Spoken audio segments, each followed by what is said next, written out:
Good evening and very warm welcome to the show. थी खबर गर्म के गालिब के उड़ेंगे पुरजे, देखने हम भी कहे पर तमाशा ना हुआ। इमरान खान का लॉन्ग मार्च इख्तिताम पजीर हो चुका है, लेकिन ये लॉन्ग मार्च इमलाक के नुकसान, पुलिस एहलकारों की शहादत और जख्मी कारकुनों की न सिर्फ जख्मी कारकुनान बल्कि कई कारकुनान की अफसोसनाक अमवात और जख्मों के साथ कई सवालात छोड़कर चला गया है। इमरान खान ने चंद दिन पहले ही ऐलान किया था कि वो डी चौक आएंगे और फिर उस वक्त तक यहाँ मौजूद रहेंगे जब तक हुकूमत इलेक्शन का ऐलान नहीं कर देगी। बड़ा कैटेगोरिकल स्टेटमेंट था, लेट्स वॉच इट। जिन रेमिटेंसेस, उनके पैसों पे मुल्क चल रहा है, उनकी वोटिंग राइट खत्म करना है इन्होंने। ईवीएम मशीन्स इन्होंने खत्म करना है ताकि धांधली कर सके। सिर्फ इसलिए इनको लाया गया। इसलिए मैंने फैसला किया कि हम इस्लामाबाद में अब मार्च करेंगे। मैं आज अपनी सारी कौम को दावत दे रहा हूँ। 25 तारीख को मैं इंशाअल्लाह आपको इस्लामाबाद में मिलूंगा। कश्मीर हाईवे या श्रीनगर हाईवे, हमें जितनी देर वहां रहना पड़े इस्लामाबाद में हम रहेंगे। किस दिन असेंबलीज डिसॉल्व होंगी और इलेक्शन डेट, ये हमारी डिमांड है। मगर हुआ ये कि कल इमरान खान ने अपना लॉन्ग मार्च शुरू किया, जिसको हुकूमत ने रोकने की पूरी कोशिश की और फिर मुल्क का निजाम जिंदगी मफलूज हो गया। कल पूरा दिन इस्लामाबाद समेत मुल्क के कई शहर मैदान जंग बने रहे। रात गए डी चौक पर तहरीक इंसाफ के कारकुनान जमा हुए और पूरी रात पुलिस की शेलिंग बर्दाश्त करते रहे। ये कारकुन अपने लीडर का इंतजार कर रहे थे ताकि हुकूमत का खात्मा हो सके। मगर जब इस्लामाबाद पहुंचे इमरान खान साहब और लोगों का ख्याल था कि अब क्योंकि कॉल उन्होंने ये दी थी कि डी चौक जाएंगे, सुप्रीम कोर्ट ने एक जगह का तयन किया था, सो कंफ्यूज्ड कारकुनान भी मिले हमें कल वहां पर बहुत सारे। मगर कल जब पहुंचे फाइनली तो क्या कहा इमरान खान साहब ने, बल्कि आज सुबह की बात है ये, लेट्स वॉच दैट। इस इम्पोर्टेड हुकूमत को एक पैगाम देना चाहता हूँ। आपको मैं 6 दिन दे रहा हूँ। 6 दिन के अंदर आप इलेक्शन अनाउंस करें। जून के महीने में इलेक्शन अनाउंस करें और असेंबलीज डिसॉल्व करें। अगर 6 दिन के बाद ये नहीं करेंगे आप, तो मैं सारी अपनी कौम को लेके वापस इस्लामाबाद आऊंगा और इस बारी कोई रुकावटें नहीं होंगी, क्योंकि सुप्रीम कोर्ट का हुक्म है कि कोई किसी किस्म की पुरअमन एहतजाज पे किसी किस्म की रुकावट नहीं हो सकती। Doctor Tariq Fazal Chaudhry, thank you so much for being here. 6 दिन की डेडलाइन है, दोबारा एक्सटेंशन आपको थोड़ी सी मिल गई है और असेंबलीज हमें रिजॉल्व करनी है। ये क्या आप लोग के ऊपर प्रेशर आएगा इस डेडलाइन का? प्रेशर उतर गया कि वो चले गए वापस? देखिए, इमरान खान साहब ने एक्सटेंशन जो है वो गवर्नमेंट को नहीं दी बल्कि अपने आप को दी है। ठीक जी, चूंकि वो आए थे, उन्होंने कहा था कि जब तक कि ये सारा निज़ाम लपेटा नहीं जाता, असेंबली डिसॉल्व नहीं हो जाती और नया इलेक्शन का ऐलान नहीं होता, मैं यहाँ से नहीं जाऊँगा। तो उन्होंने अपने आप को मज़ीद 6 दिन की एक्सटेंशन दी है, 6 दिन की मोहलत अपने आप को मज़ीद दी है। लेकिन देखने वाली बात यह है कि इस सारे अमल से जो इमरान खान साहब कर रहे हैं, इससे मुल्क को या निज़ाम को क्या फ़ायदा हो रहा है, सिवाय मुसलसल एक फितना और फसाद है जो इमरान खान साहब बर्पा कर रहे हैं। जब से वो हुकूमत से निकले हैं उस वक्त से लेके आज तक एक मुसलसल आप ये कहें कि उन्होंने एक अमल है शरंगेज़ी का, फितना अंगेज़ी का। मैं ये लफ्ज़ इसलिए इस्तेमाल कर रहा हूँ कि एक होता है आप अपनी पुरअमन एहतजाज कोई आइनी और जमहूरी जद्दोजहद के उसूल के लिए आप करते हैं। PDM के प्लेटफॉर्म से हम लोगों ने भी की। किसी जगह के ऊपर हमने ना तो कोई ऐसी स्टेटमेंट्स दी कि किसी को गद्दार कहा, किसी को काफिर कहा, कोई लोगों को डिवाइड किया। लेकिन आप ये देखें कि एक ऐसा अमल जो मुतहदा अपोजिशन कल की और आज की हुकूमत ने इख्तियार किया, वोट ऑफ नो कॉन्फिडेंस, जो पाकिस्तान के आइन में लिखा है, उन्हीं कवायद जवाबित तरीक़ाकार के मुताबिक हुकूमत तब्दील हुई। इनके जो इत्तेहादी थे वो आज हमारे इत्तेहादी हैं, हम हुकूमत में हैं। इमरान खान साहब कोशिश करें वही इत्तेहादी इनके साथ मिलेंगे, दोबारा हुकूमत में चले जाएंगे। वो हैं आपके और ये कंफर्म कर दें, क्योंकि देखिए ये तो आपका मौकफ है, वो अपना मौकफ दे देंगे। बीच में जो पब्लिक के साथ हुआ उसमें मैं जरूर आपसे सवाल करूंगी, बट द क्वेश्चन इज, और उनसे भी करूंगी, दोनों से बनता है, लेकिन क्वेश्चन इज कि बैकडोर क्या हुआ? आज सुबह से खबरें आप भी सुने, कल दोपहर से चैनल्स रिपोर्ट करना शुरू हो गए, जी बैकडोर डिप्लोमेसी हो गई।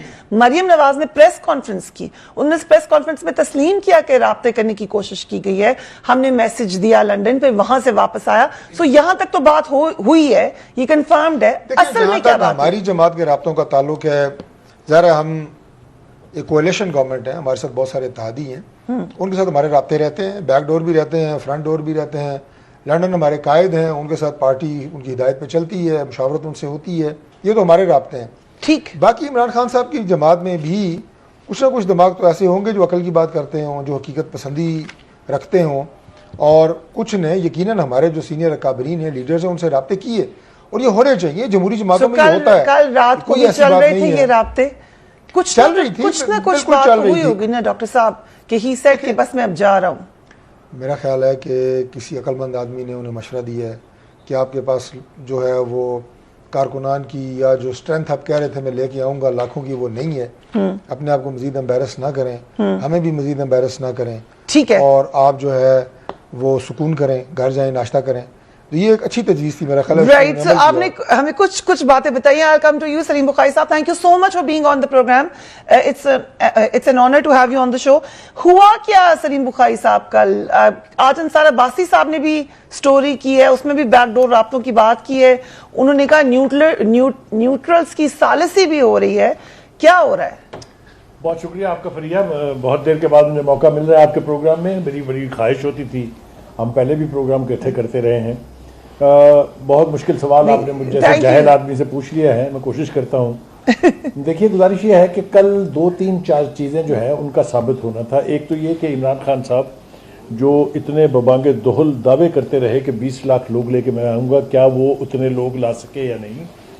अच्छा, ये हो सकता है कि आप 20 लाख का कहें, 10 लाख आ जाए, 10 लाख का कहें, 5 लाख आ जाए, 5 लाख का कहें, 1 लाख आ जाए। लेकिन कल का जो शो था, जिसमें पंजाब में ख़ास तौर से एक टोटल बिट्रेयल है, अगर आप मुझे इजाज़त दें इस लफ्ज़ के इस्तेमाल करने की, इसलिए कि 2-3 शहरों के बजाय सवाए सरगोदा, जेलम और लाहौर के जो ग्रास रूट लेवल पर जो 80% रूरल एरिया है, उसमें हमने देखा कि कोई किसी किस्म की कोई मूवमेंट नहीं थी। तो वो जो एक तासुर है कि पंजाब जो है वो नून लीग का गढ़ है, वो मेरे ख्याल से कल और स्ट्रेंथन हुआ है। एक बात। दूसरी बात यह है कि कल फिर एक तासुर उभरा है कि गालिबन जो हमारे अदारे हैं, ख़ासतौर से सुप्रीम कोर्ट, और मेरे ख्याल से अब ये एस्टेब्लिशमेंट वगैरह की एक्सप्रेशन छोड़ देनी चाहिए, जो हमारी फ़ौज है, अभी तक भी शायद इमरान खान साहब उनके लाडले हैं। ये मैं जिम्मेदारी के साथ कह रहा हूँ, इसलिए कि जिस तरीके से सुप्रीम कोर्ट के क्लियर ऑर्डर्स की वायलेशन कल हुई, इमरान खान साहब को कहा गया कि वो I9 I8 के दरमियान रहें जहाँ JUI ने जलसा किया था, और जो ही ये ऑर्डर पास हुआ उसके फ़ौरन बाद से उन्होंने कहना शुरू किया नहीं हम D चौक जाएंगे। लोग D चौक पहुँचे नहीं, हमको 200 दफ़ा उन्होंने D चौक जाने का कहा, और बिल आखिर आज हमने देखा सुबह, हम सारी रात जाग के देखते रहिए कि वो तो जिना पार्क में रुक गए, लेकिन उनके लोग जो हैं वो क्रॉस कर गए जो रेड लाइन थी और जो रेड जोन था उसको, और अमेरिकन एम्बेसी के पास पहुंचने की कोशिश की। लेकिन क्या कुछ किया इन्होंने, ये मेरे ख्याल से बहुत ही गौर तलब बात है। दरख्तों को आग लगाना छोड़ दें, आप जो मोटर अपने जो मेट्रो का स्टेशन था उसको जलाना छोड़ दें, ATM को लूटना छोड़ दें, ये सब कुछ जो हुआ it was a clear violation of the supreme court. और मुझे बहुत हैरत है, मैं बहुत हैरत का इजहार करना चाहता हूँ कि सुप्रीम कोर्ट आज उसके जवाब तलाश कर रही थी कि वो गालिबन उन्होंने किसी ने पैगाम नहीं दिया, उनको सही उन तक मैसेज नहीं पहुंचा। ये बिल्कुल इसी तरह है जैसे मैं एज्यूम कर लूं कि शायद उन्हें कमेंट दिया कि शायद खबर ना पहुंची हो, मैं अर्ज कर रहा हूं, हमारे चैनल्स भी बंद थे। आई थिंक मेरा ख्याल है उनका इशारा इस बात पे था कि चैनल्स बंद किए गए। ये बिल्कुल ऐसे ही है जैसे मैं ये एज्यूम कर लूं कि सुप्रीम कोर्ट को शायद अभी तक ये मालूम नहीं है कि इमरान खान साहब अब इस मुल्क के वजीर आजम नहीं रहे हैं। तो ये अजीबो गरीब किस्म का जो रवैया है, या जो अजीबो गरीब किस्म का एक एक्सक्लूसिव ट्रीटमेंट है, ये अब बंद हो जाना चाहिए, इसलिए कि इसके ऊपर बुखारी साहब आप सीनियर जर्नलिस्ट हैं, you are such a senior journalist, आप कह गए हैं बात सारी अपनी बात में। आपने कहा कि लाडले हैं, यानी कुछ ना कुछ हुआ जरूर है पीछे। मैं अर्ज करूं उसकी तरफ मैं आ रहा था, अगर आप मुझे 2 जुमलों की और इजाजत दे दें। यकीनी तौर पे जो कल के पूरे इस बैड एपिसोड में एक अच्छी बात है वो ये है कि दोनों पार्टियों के दरमियान राब्ता हुआ, दोनों पार्टियों के लोग आपस में बैठे और ये तय हुआ था कि ये धरना वरना खत्म होगा, ये एक जलसे से खिताब करेंगे और घर वापस चले जाएंगे। ऐसा ही हुआ। तो जहां पॉलिटिक्स होगी वहां मुज़ाकरात की गुंजाइश मौजूद रहती है। ये एक अच्छा एस्पेक्ट है जो मैं कल वाले मामले में देख सकता हूं। और एक दूसरी बात जो मैं कहे बगैर नहीं रह सकता वो ये कि मुझे हैरत है कि इमरान खान साहब अपनी होम बेस बनी गला छोड़ के पेशावर क्यों चले गए हैं, वहां वो इतना सेफ अपने आप को महसूस क्यों कर रहे हैं। तो ये 2-3-4 बातें थी जो मैं शेयर करना चाहता था आपके साथ। जी ठीक है, सो किवाए पेशावर अंदरीब अब्बास साहबा, thank you so much for being here. आपको भी अरेस्ट किया गया कल और फिर गालिबन छोड़ दिया गया। अफसोसनाक मामला यकीनन होते रहे, लेकिन फिर हमने ये देखा कि एज अ रिएक्शन यहाँ पर दरख्त भी जलाए, हमने एज अ रिएक्शन तोड़ फोड़ भी देखी, सिविलियंस के ऊपर भी हमने देखा कि शेलिंग हुई, इस कदर शेलिंग हुई, मेरी अपनी आवाज बंद है उसकी वजह से। सो ये तमाम कुछ हुआ, आपके कारकुनान की जान भी चली गई, वो किस लिए था सब कुछ? क्योंकि आप लोगों ने तो कहा था कि यू विल स्टे हियर, मगर ऐसा नहीं हुआ। जी अंदरीब अब्बास साहबा। शुक्रिया फरीहा। सबसे पहली बात तो यह है कि आपकी आवाज भी बता रही है कि आप अफेक्ट हुए, और जो कुछ हमारे साथ हुआ, मैं तो हैरत की बात है, आप बिल्कुल ये हैरत की बातें बता रहे थे। सबसे पहले हैरत की बात है कि इन्होंने मजम्मत नहीं की कि जो कल पुलिस ने जिस किस्म की ब्रूटैलिटी और जिसको कहते हैं ना कसाईयों की तरह जो खवातीन के साथ किया, मेरे साथ किया, डॉक्टर यास्मीन के साथ किया, गाड़ियां स्मैश की, सर पे डंडे मारे, और ऐसी शेलिंग थी जैसे आप कह रही हैं वो ऐसे उसके अंदर गैस थी, और सब कह रहे हैं कि वो एक्सपायर्ड गैस थी। और ये कत्लो गारत, वो जो आपका मॉडल टाउन का 100 बंदों को मारना कि पुलिस खड़ी है और मारी जा रही है, सारा दिन आपने दिखाया, सारे शहरों में आपने दिखाया। मैं हैरत की बात है कि किसी ने यहाँ बैठ के उसमें मजम्मत नहीं की, और किसी ने ये नहीं कहा ये तो बिल्कुल जो राना सनाउल्लाह की रिप्यूट है, जिसकी इनके अपने पार्टी वाले आबिद शेर अली के वालिद कहते हैं कि जी वो कत्ल कर चुका है 20 और एक नाम ले चुके हैं। तो वो रवायत पूरी की उन्होंने। उससे पहले जो रवायत थी, आपको याद होगा जब धरना था उस पे मैं जा रही थी, तब इन्होंने खुली गोलियां मारी थी।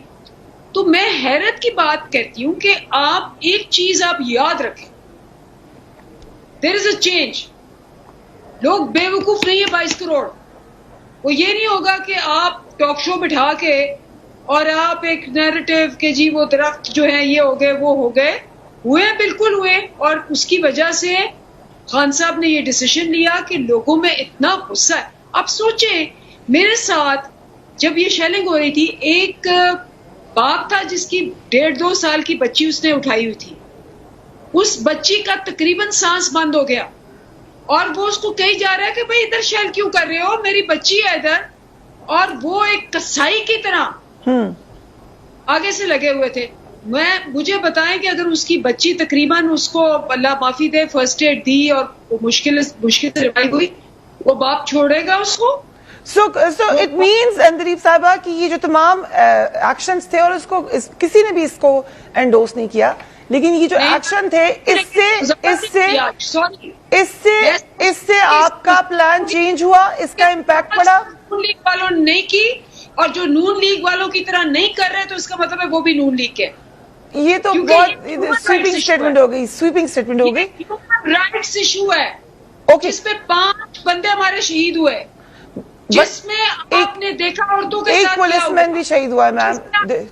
70 साल की औरतें और 82 साल की औरतों के साथ जो माएं हैं, क्या हुआ? उनको एक लफ्ज ना बोलना। मैं बहुत ही शॉक्ड हूं, और ये 22 करोड़ अवाम देख रहे हैं, उनको शऊर मेरे से और आपसे ज्यादा है। वो जमाना क्या कि आप आए, आपने 2-4 बातें की और आपने समझा कि वो इस पे लग जाएंगे।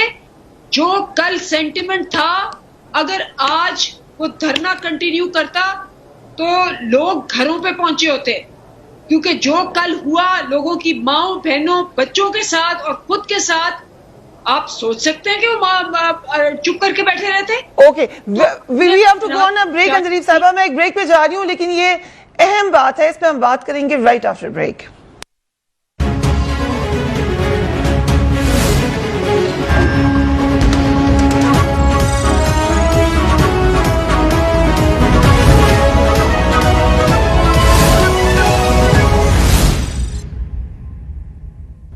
And welcome बैक, इसमें कोई शक नहीं है कि कल बहुत ज्यादा ऑलमोस्ट ड्रैकोनियन मेजर्स लिए गए। 2 दिन पहले से रेड्स होना शुरू हुई, मुकदमात कायम हुए। जो राना सनाउल्लाह साहब ने प्रेस कॉन्फ्रेंस की उसमें उन्होंने खुद बताया कि 4000 से ज्यादा गिरफ्तारियां हुई हैं।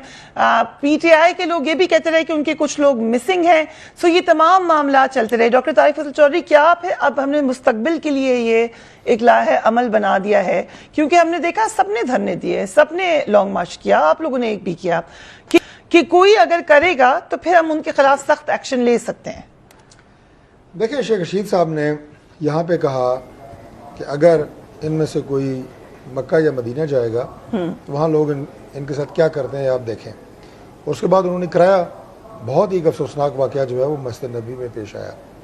इसी तरह शेख रशीद साहब ने यहाँ पे फरमाया कि अब आप देखेंगे कि गली गली मोहल्ले मोहल्ले झगड़े होंगे, फितने होंगे, और मैं वो लफ्ज़ कहना नहीं चाहता लेकिन ज़रूरी है बताना आवाम को, कौम को, खून रेजी होगी।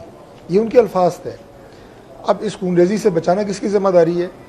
वो आज भी कह रहे हैं कि मैं खून नहीं देख रहा हूँ। मैं ये आपको अर्ज कर रहा हूँ कि ये वो लोगों को तरगीब दे रहे हैं।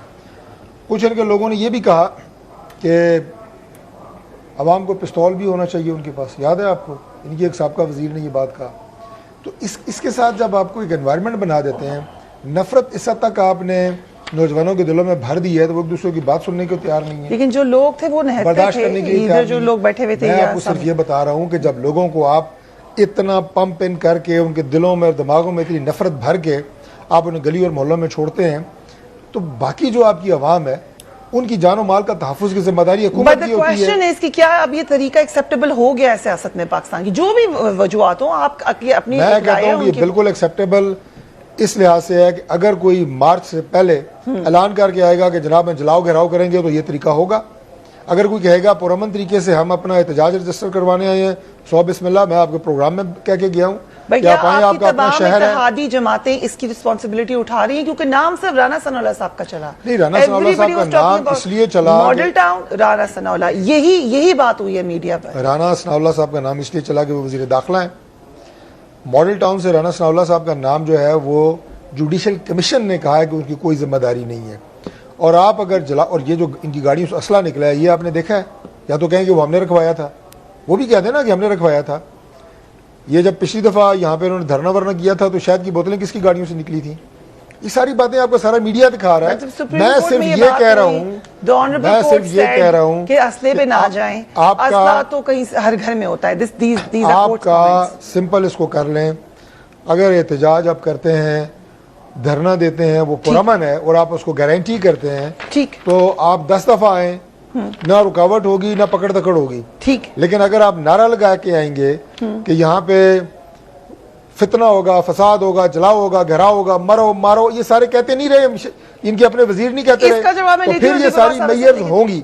और माजरत से दिलीप साहिबा से कोई खवातीन को खुदा न खास्ता किसी ने, ये अभी आप पता है शीरी मजारी साहब की गिरफ्तारी, सुने एक मिनट, शीरी मजारी साहब की जब गिरफ्तारी हुई, मैं वो नहीं कहना चाहता, फिर बड़ी मैल हैंडलिंग हुई, फलां हुआ, फुटेज आ गई, 2 लेडी कांस्टेबल्स थी, उन्होंने अरेस्ट किया। जो ही पंजाब गवर्नमेंट को पता लगा उन्होंने उनकी रिहाई के अहकाम जारी कर दिए। तो लिहाजा इस चीज को प्रोपेगेट करना, उसको तो हमजा शहबाज ने कंडेम किया है ना, उनकी बात कह रहा हूँ, जस्टिफाई तो नहीं कर सकते। मैं कह रहा हूँ कि वो खबर गलत थी कि उन्हें मेल हैंडल किया गया, ये बात मैं बता रहा हूँ। सो आप ये कह रहे हैं कि मिस इन्फॉर्मेशन बहुत फैलाई जा रही है। कुछ तो हमने ऑन रिकॉर्ड देखी बुखारी साहब। और फिर यहाँ पे ये जो आपके यहाँ से खिड़की से नजर आ रहा था बाहर जो आग लगी हुई थी दरख्तों को, जी आग लगी हुई थी, आग लगी हुई थी आपके वो एटीएम और उन चीजों को, वो आपने नहीं देखी, कवर भी किया उसको। सलीम बुखारी साहब, आप लाहौर के बारे में भी यकीनन कमेंट कर सकते हैं। यू वर इन लाहौर, आप देख रहे थे सब कुछ हो रहा था वहां पर, क्या हो रहा था। लेकिन अब लार्जर पिक्चर में क्या आपको लगता है कि इलेक्शंस होने जा रहे हैं पाकिस्तान में? जी बुखारी साहब, पहली बात तो यह है कि लाहौर में जो कुछ हुआ, खवातीन के साथ जो कुछ हुआ, खासतौर से अंदरली वबाद साहिबा के साथ और जो अपने यास्मीन राशिद साहिबा थी उनके साथ, कोई ज़ई शऊर आदमी उसको इंडोर्स नहीं कर सकता, ना ये कह सकता है कि बहुत अच्छा हुआ है। लेकिन इसके साथ साथ एक फुटेज और भी वायरल थी जहां एक खातून जो है पीटीआई की, वो एक पुलिस वाले के पीछे पीछे जा रही हैं और उनको क्या वो किस अलकाब से वो नवाज रही थी और मुसलसल एक तसलसल के साथ वो सड़क पर चलती रही और यही कहती रही पता नहीं क्या क्या। तो ये कुछ भी ठीक नहीं है, ये दोनों ही चीज़ें ठीक नहीं है। और मैं ये समझता हूँ कि हमारी सियासी जमातें जो हैं, चाहे वो हुकूमती पार्टी है, चाहे वो PTI है, वो इससे lesson, they will learn the lessons कि क्या होना चाहिए और क्या नहीं होना चाहिए। ये अगर वो ड्रॉ नहीं करते हैं तो इसका मतलब ये है कि ना हम तारीख से कुछ सबक सीखने के लिए तैयार हैं, ना जो हमारी आंखों के सामने हो रहा है सब कुछ उससे हम सबक सीखने के लिए तैयार हैं। दूसरी बात यह है कि लाहौर में वो जो कह रहे हैं मेरे भाई चौधरी साहब, वो इस लिहाज से ठीक है कि शेख रशीद साहब की ज़बान यकीनन काबू में नहीं है, वो आज की नहीं है, उनको बीमारी है, वो है उनको, वो ऐसे ऐसे जुमले बोलते हैं जो ना इमरान खान की पॉलिसी है, ना इमरान खान साहब के माइंड सेट को एक्सप्रेस करती है। लेकिन अनफॉर्चुनेटली पूरी PTI उसकी लीडरशिप, उसकी ओनरशिप ले लेती है, जो भी वो कहें।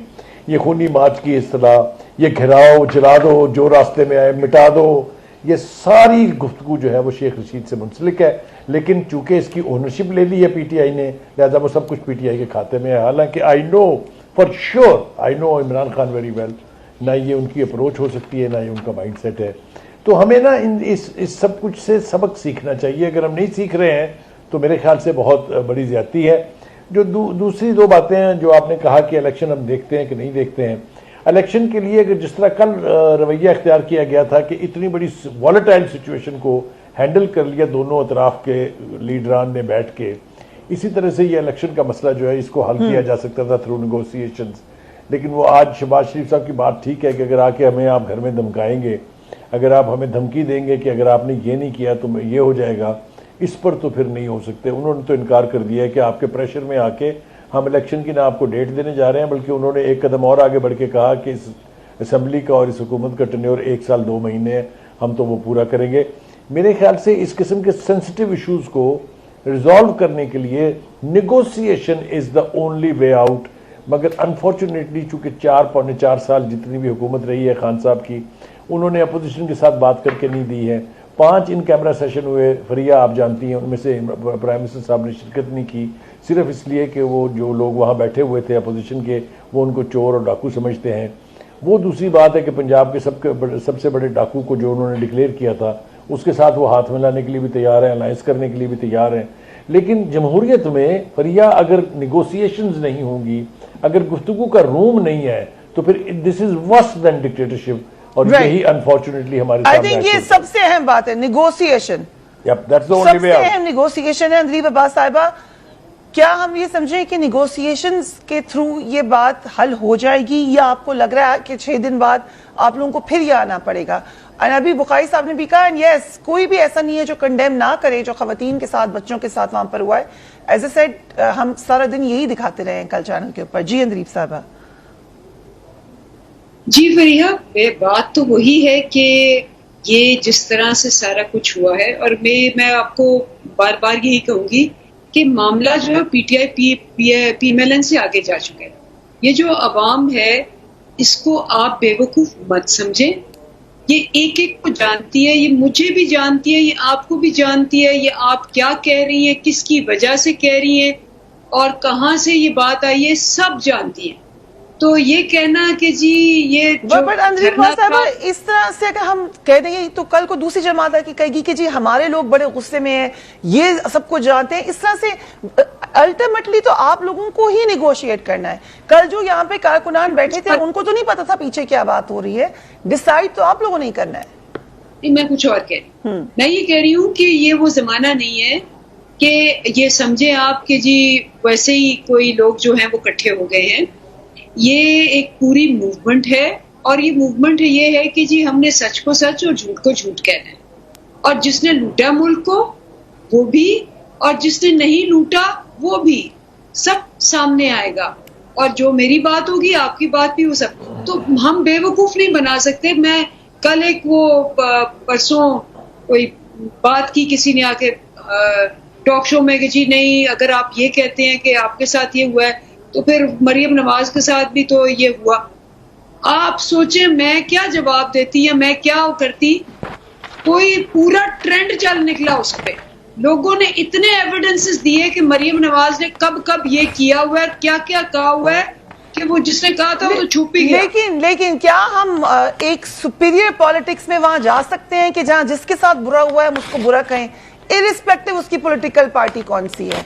या हमने यही कहना है कि हमारी पार्टी के साथ जो हुआ है वो गलत हुआ है और दूसरी पार्टी के साथ जो हुआ है वो ठीक हुआ है? नहीं, मेरा ख्याल है कि आप अवाम को जज करने दें किसके साथ ठीक हुआ है। मैं अपनी पार्टी को शायद कहूँ, ये अपनी पार्टी को शायद कहे, लेकिन at the end of the day यही पॉइंट मैं कह रही हूँ, अवाम को सब पता है और उनको हमसे ज्यादा पता है। इसलिए ये सारा जो आप ये यहाँ बैठे हुए डिसाइड कर रहे हैं, 6 दिन के बाद अगर हमें कोई इस पे नहीं मिला, एक मुसल्लत और जिसको कहते हैं ये झूठी गवर्नमेंट है, राइट। सो ठीक है, आपने कहा कि nobody will accept it, clear उन्होंने कहा है। जी वो 4 इत्तेहादी आपके साथ है तो आप मुसल्लत नहीं थे, आप क्या थे? सवाल पूछती हूँ आप आपसे, कठपुतली 2 नंबर लोग सारे वो आपके साथ थे तो वो मुसल्लत नहीं थे। ये वो इत्तेहादी हमारे साथ आ गए तो हम मुसल्लत हो गए हैं भाई। वो इत्तेहादी कल आपके साथ फिर जाएं या फिर हुकूमत बना लें, कोई अकल की बात करें। एक होता है लोगों पे छोड़ दें, एक होता है लोगों को गुमराह करना, एक होता है लोगों को सवाल पूछने जा रही फितना और फसाद की तरफ राग़िब करना। जी, अब मरियम बीबी की बात उन्होंने की, तो किसी अवामी ओहदे पे नहीं रही, 2 दफा आपने उन्हें जेल भेजा, आपने जहां जहां वो गई उनके ऊपर आपने हमले करवाए, वो आपकी हुकूमत नहीं थी, आप रिस्पॉन्सिबल नहीं। क्वेश्चन दिलीप आप जल्दी से कर लें, 1 मिनट। पत्थरों से लेके आके उन्होंने ये भी बेवकूफ मत समझे, सबको पता है कि मरियम ने हमला किया था नैब पे। आज आप नैब का बेड़ा गर्क करके उसके सारे लॉज चेंज कर दिए, किस लिए किए? व्हाट्स द अचीवमेंट अंदरी बाबा साहिबा? इस सारे धरने की अचीवमेंट क्या? आई कम टू आपको पढ़ने वाले हैं, बुखारी नहीं चाहिए था। मैंने कहा था कुछ ऐड करना चाह रहे हैं कि मत चेंज। जी मैं बुखारी साहब लास्ट में। जी बुखारी साहब मुख्तसरन मैं अर्ज करूंगा, इमरान खान का सबसे बड़ा अट्रैक्टिव बयानिया ये था एहतसाब का, जो वो फ्लैग लेके निकले थे वो बहुत अट्रैक्टिव था। सब लोगों ने तवक्को की थी कि अब ये इवन हैंडेड एहतसाब हो जाएगा ताकि इस मुल्क को करप्शन से क्लीन किया जा सके। इमरान खान साहब इसके ऊपर अड़े भी रहे, इसके ऊपर वजिद भी रहे, लेकिन अगर उन्होंने ये जो लोग उनकी अपनी छतरी के नीचे बैठे थे अगर उनको भी शामिल कर लिया होता एहतसाब में, तो मैं आपको यकीन दिलाता हूँ कि इस वक्त तक इमरान खान